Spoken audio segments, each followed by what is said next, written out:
We'd like to get started, this first Hero Roundtable in all of Europe. Thank you for being here.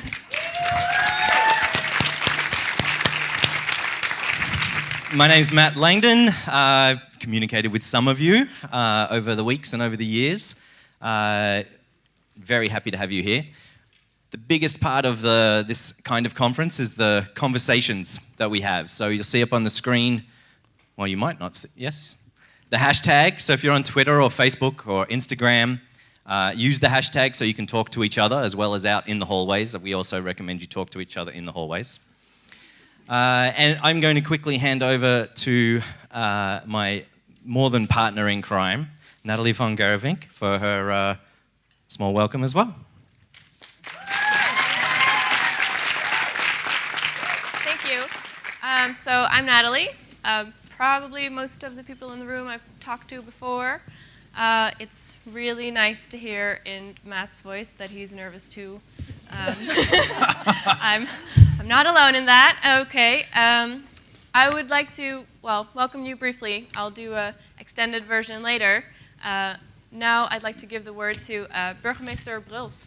Thank you. Well, thank you. Well, good morning and welcome to you all here at Nijmegen. For those who are for the first time here, well, then you could get the balance right being here for the first time, and I hope you have some excellent and beautiful days here, not only within this beautiful law center, but also outside. Though I should warn you, for those who would think that afterwards you could go to the city center, you're welcome, obviously, but you can join with other people shopping there around. Saturday is the shopping day normally in the Netherlands, so if you wouldn't like that, better to go this evening or tomorrow. I've heard that everybody who wants to contribute to this conference was given 12 minutes. 12 minutes isn't enough for the mayor of Nijmegen. I said it should be 21 minutes, but you're lucky.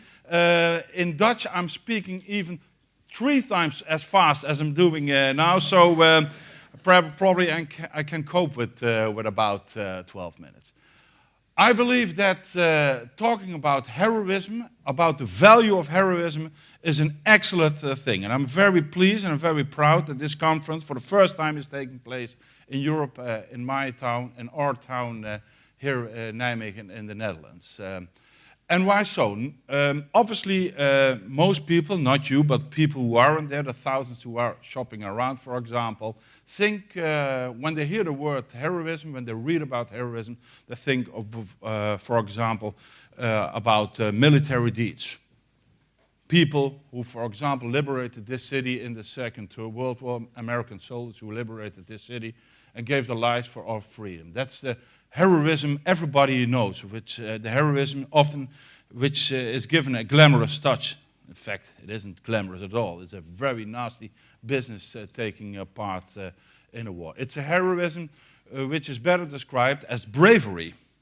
Bravery is the better word for that. And bravery, of course, also is a very important value, but it isn't the value you're coping with today. When I think about heroism, it's more the heroism as a moral value. And if I'm not a psychologist, there are excellent experts here who can tell you about that and who can explain it better than I can. But in my state as a mayor, heroism is about taking a moral stand on what you believe is good in opposite versus a majority, a stream, acts which are wrong. So it's, in essence, it's about good versus wrong. And in this part of the world, surely in the neoliberal Netherlands, values aren't the thing of the day. We're always talking about facts, figures, goals, political ideals. Political ideals aren't the same as values. And what we do have to learn again, is taking account what happened in history, is talking about values. And surely in the political business, my business, that's a very big challenge and a real task, to my opinion. political parties, politicians, mayors, always are talking about those facts, figures. The budget has to be complete. You can't afford to spend a lot. And obviously that is very good. It has also to do with the value of being in charge, in control. It's also good value. But it's not the main thing why we're here. It's not the main goal, to my opinion, why we are doing the things we are doing in society as a politician or as a civil a person acting in society. And that's the thing. Also, that's also the thing about heroism. So taking a stand on what you believe is good versus what a mainstream is wrong. And I always wish that every person in society has at least one time in their lifetime an experience to make that clear. Because I can talk about it, you can talk about it, we can talk about it, but you have to really experience it. And I always hope you have the experience as early as possible in your life. My first experience was about the age of 11, 12. That's in the last year of primary school in the Dutch school system. And I remember up till this day what happened at one day at class. The teacher said everybody has to be seated in a circle, and we're talking about a subject. I don't even remember the subject, but it isn't important for what I want to say.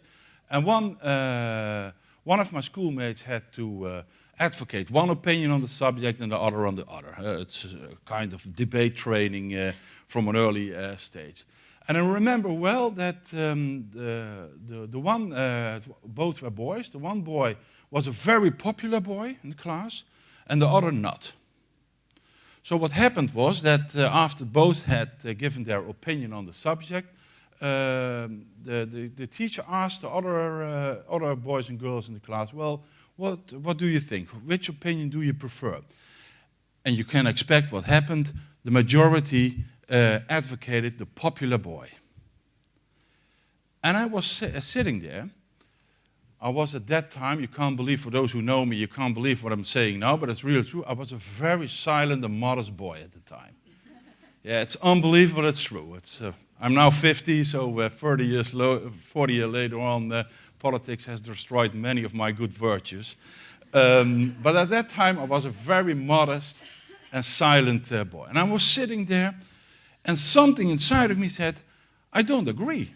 I don't agree because, to my opinion, the other boy's opinion was the better one, which appealed more to me than what the popular boy was saying.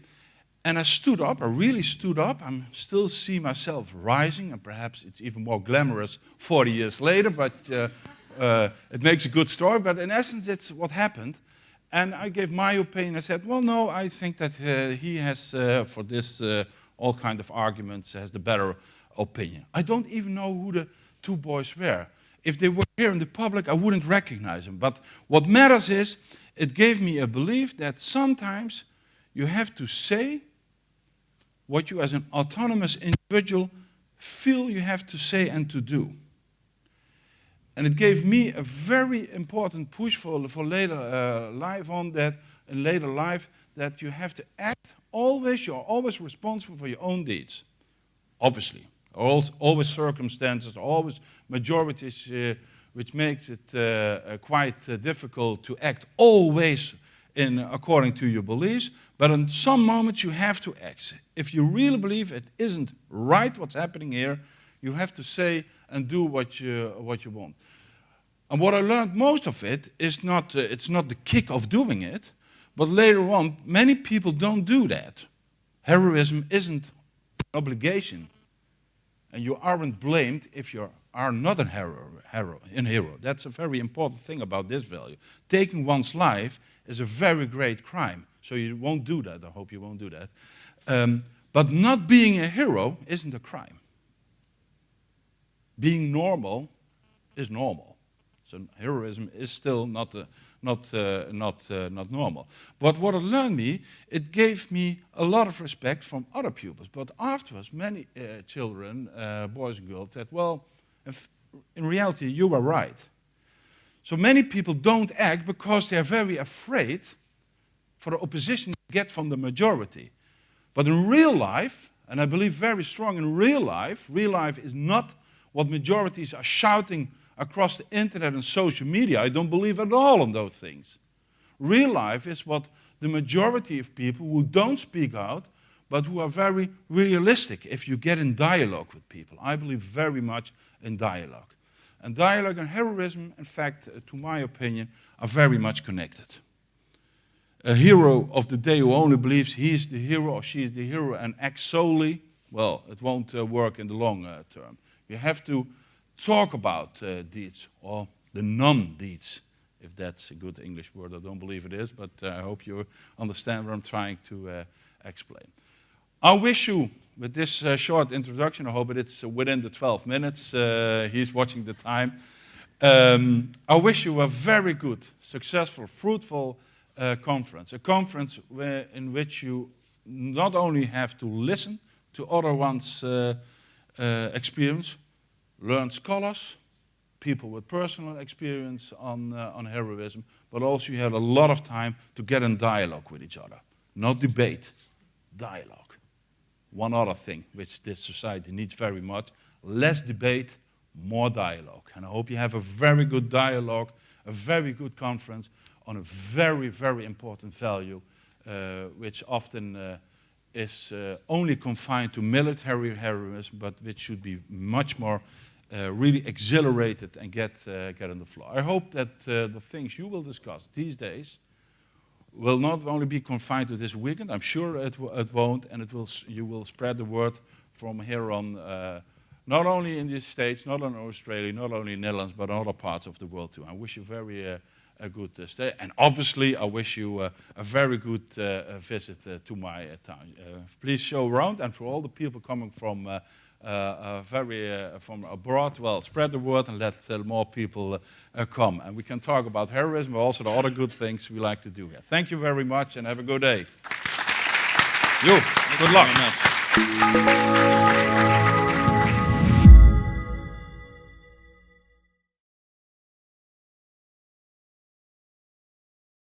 The Hero Roundtables are the global events that ask the question, what is a hero? You've just seen one hero talk. To find more and join the conversation, visit our website or social media.